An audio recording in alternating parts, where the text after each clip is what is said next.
వాళ్ళ కలలు కల్లలయ్యాయి, ఆశలు అగ్నికి ఆహుతయ్యాయి, వాళ్ళ జీవితాలు బుగ్గిపాలయ్యాయి. అభం శుభం తెలియని ప్రయాణికుల ప్రాణాలు గాల్లో కలిసిపోయాయి. కర్నూలులో ఘోర రోడ్డు ప్రమాదం తెలుగు రాష్ట్రాల్లో అనేక మంది జీవితాల్లో చీకట్లు నింపింది.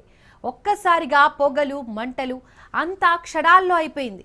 ఏం జరుగుతుందో తెలుసుకునే లోపే ఏం జరుగుతోందో తేరుకునే లోపు జరగాల్సిన నష్టమంతా జరిగిపోయింది.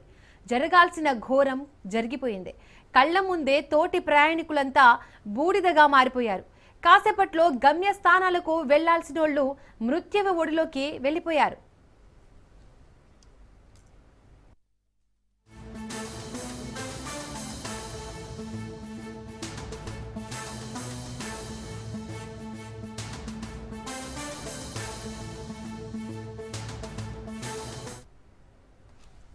బస్సు ప్రమాద ఘటనలో ఒకే కుటుంబానికి చెందిన నెల్లూరు వాసులు మృత్యువాత పడ్డారు.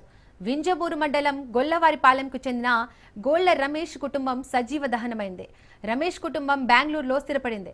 హైదరాబాద్ వెళ్లి బెంగళూరు వస్తుండగా ప్రమాదం చోటు చేసుకుంది. భార్య, 2 పిల్లలు సహా రమేష్ మృతి చెందారు. అలాగే సంగారెడ్డి జిల్లా పటాన్చెరుకు చెందిన తల్లి కొడుకులు సజీవ దహనమయ్యారు.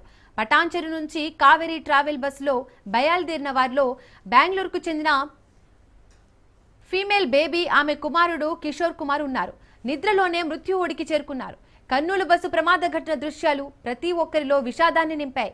ఏ ఒక్కరిని కదిలించినా, ఏ ఒక్కరితో మాట్లాడినా ఒక్కొక్కరిది ఒక్కో బాధ, ఒక్కొక్కరిది ఒక్కో దీనగాథ.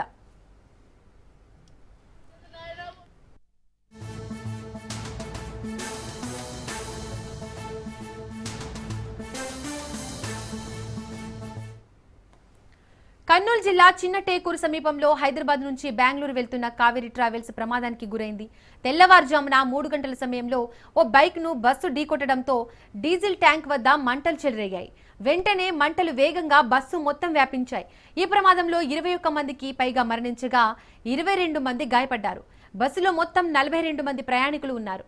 మృతి చెందిన వారిలో బైకర్ కూడా ఉన్నారు.